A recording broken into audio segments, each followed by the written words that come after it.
বিহালী সমষ্টিৰ জিঞ্জিয়া চাহ বাগিচাত পুৱাৰে পৰা উত্তপ্ত পৰিস্থিতি। সোমবাৰে নিশা বাগিচাৰ সহকাৰী পৰিচালকে জিতেন তাঁতী নামৰ এগৰাকী শ্ৰমিকক খৰি কটাৰ অভিযোগত মাৰপিট কৰাৰ পিছতেই বাগিচাখনত সৃষ্টি হয় উত্তপ্ত পৰিস্থিতিৰ। প্ৰায় কেইবা শতাধিক শ্ৰমিকে বাগিচাৰ কলঘৰৰ সন্মুখত সাব্যস্ত কৰে তীব্ৰ প্ৰতিবাদ।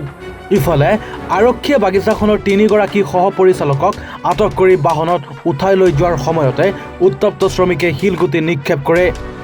উত্তপ্ত শ্ৰমিকক নিয়ন্ত্ৰণ কৰিবলৈ আৰক্ষীয়ে লাঠিচালনা কৰে। আৰক্ষীয়ে ইতিমধ্যে আটক কৰিছে সহকাৰী পৰিচালক দুৰ্লভ শইকীয়া, জগজিৎ সিং, শিৱম শৰ্মা নামৰ সহপৰিচালক কেইজনক। সম্প্ৰতি পৰিস্থিতি শান্ত যদিও চেপা উত্তেজনাই বিৰাজ কৰিছে বাগিচাখনত। কথাটো হ'ল চাওক, আপোনালোকে অসমৰ বিভিন্ন চাহ বাগিচাত আমাৰ চাহ শ্ৰমিকসকলে কাম কৰে। তেওঁলোকৰ জীৱনৰ সৰ্বোচ্চ এই বাগিচাখনতে তেওঁলোকে প্ৰদান কৰি দিয়ে আৰু তাৰ বিনিময়ত আমাৰ শ্ৰমিকসকলে কি পায়? তাৰ বিনিময়ত আমাৰ শ্ৰমিকসকলে সেই মেনেজমেণ্টৰ শোষণ দমন এইখিনি আমাৰ শ্ৰমিকসকলে লাভ কৰে।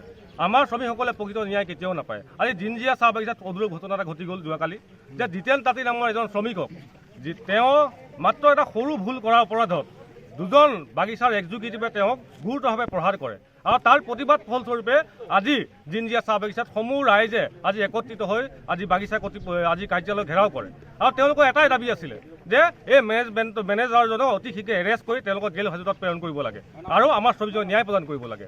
সেই পৰিস্থিতিৰে আজি আমি অসম শ্ৰেণী ছাত্ৰ সন্থা আহি উপস্থিত হৈছিলোঁ আৰু ৰাইজক আমি বুজাইছিলোঁ। বুজোৱাৰ পিছত আজি এই 3জন যি কালপিত আছিলে তেওঁলোকক এৰেষ্ট কৰি পুলিচে লৈ গৈছে আৰু আমাৰ এটাই দাবী আছে যে শ্ৰমিকৰ ওপৰত কোনো ধৰণৰ দমন নীতি নচলিব আৰু DC মহোদয়ে অতি শীঘ্ৰে যাতে বাগিচাখনৰ কাম কাজ যাতে সুচাৰুৰূপে পৰিচালিত হয় তাৰ কাৰণে ব্যৱস্থা গ্ৰহণ কৰিব লাগিব। এই ঘটনাটো ইতিমধ্যে আপোনালোকে জ্ঞাত, তথাপি মই কৈছোঁ যে জিতেন তাঁতী নামৰ যিজন শ্ৰমিক তেওঁ কিবা খৰি কাটিবলৈ বাগিচাৰ ভিতৰতে খৰি কাটিব বা খৰি আনিবলৈ গৈছিলে।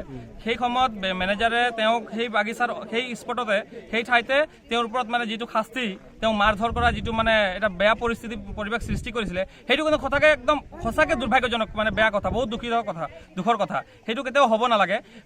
পৰিচালকে সদায় শ্ৰমিকৰ ভৱিষ্যতটো আৰু বৰ্তমান সুৰক্ষিত কৰি তেওঁক আইনগতভাৱে ব্যৱস্থা লোৱা উচিত।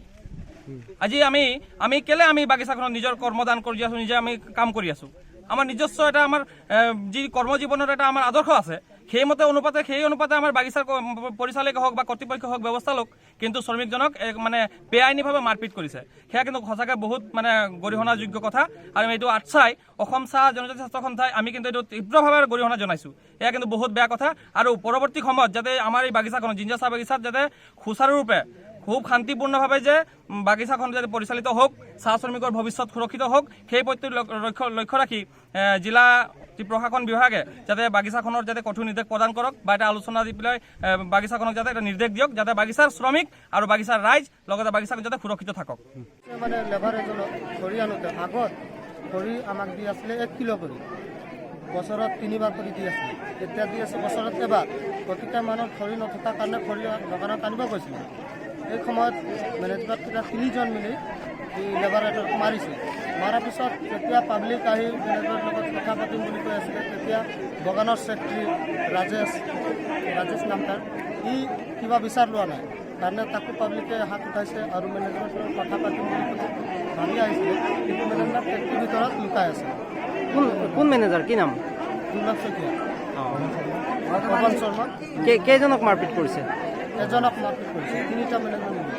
মৰাটোতো মাৰিছে বাৰু, এতিয়া মাৰিলেইতো নহ'ব না। খৰিও দিব লাগে আমাক। খৰি দিলেতো আমি খৰি আনিব নাযাওঁ। আগত বছৰত ইমানবাৰ খৰি দি আছিলে, এতিয়া খৰিয়ে নিদিয়ে। এপ্লিকেশ্যন দিলেও খৰি নিদিয়ে। ইয়াত ভৰ্তি হৈ আছে এপ্লিকেশ্যন কেইটা, কিন্তু খৰি নিদিয়ে। বাগানৰ মানুহকেইটা কাম কৰিব নে খৰি আনিব যাব জংঘলত? এতিয়া আপোনালোক কি বিচাৰিছে? আমি বিচাৰিছোঁ আমাৰ সঠিক বিচাৰ লাগে। মেনেজমেণ্ট এতিয়া কি বিচাৰ লয়? পাব্লিক আহিলেতো ইয়াত চবে পিটিবলৈ আহিছে, কি ক'ম। বিশ্বনাথৰ পৰা আব্দুল বাৰেকৰ ৰিপৰ্ট, এনিবাৰত 24।